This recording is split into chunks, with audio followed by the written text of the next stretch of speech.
This is a video tutorial to go along with the instruction document for utilizing the CoC program waivers assessment and HMIS in response to the COVID-19 emergency.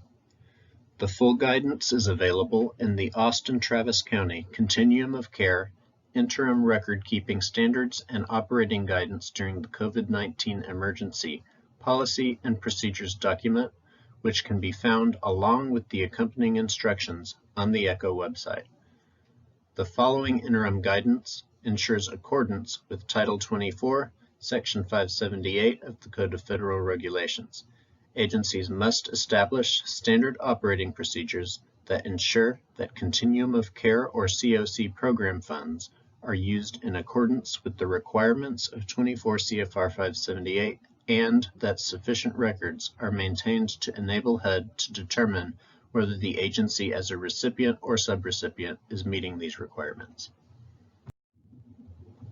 ECHO's website is www.austinecho.org, and to find the forms on the website, you can navigate to the COVID-19 info section and go to For Service Providers, which will take you to this page, which has the full guidance document here, as well as the instructions for HMIS data entry here.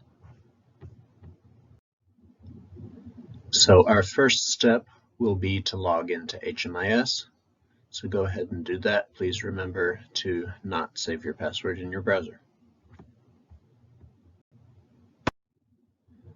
So once logged in to Service Point HMIS, go ahead and go to the client for which you're going to add a waiver assessment.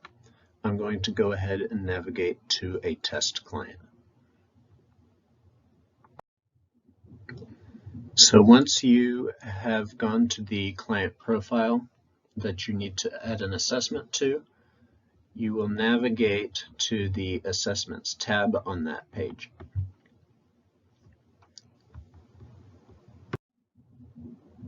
So next, we will select the drop-down under Select an Assessment, and we will select CoC Program Waiver Assessment and hit Submit.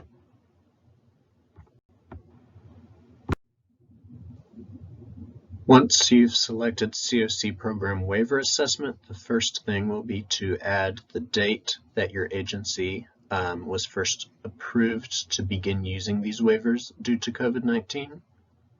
If you've already submitted any entries, they will show up here as well. So in our example, I used August 1st as the start date. Most agencies will have several months earlier when they were approved to begin utilizing the waivers. And then now for this test client, we will go ahead and add a program waiver due to COVID-19. When we click Add Waiver, we'll get this form that will show the drop-down for which waiver that we are recording. So for this example, we'll use the disability documentation for PSH programs. So after you've selected which waiver, you'll put the date that you're applying the waiver. And then for each of these questions, depending on which waiver you selected, you can record whether it is being kept in HMIS as an attachment in the client file or in both locations. So since the disability documentation for PSH is waiver number 2, I've selected that we're keeping it in both HMIS and the hard copy files. So when you've finished that, you can click Save, which will bring you to this screen so you can see the waiver that we've just applied is here. So again, this is the start date that the agency was approved to use waivers, and then for this client, these are the waivers that have been applied as of this date. when we open it up, it will show where we recorded where the documentation is being kept. So for this one, we said that the documentation is uploaded here as an attachment, and it is also in the client's hard copy file. When you're done with that, you can click Save. So that entire process can be repeated for any other waivers you were applying.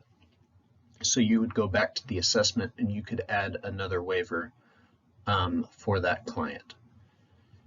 For questions regarding HMIS, the HMIS Help Desk ticket is on the ECHO website under the HMIS tab.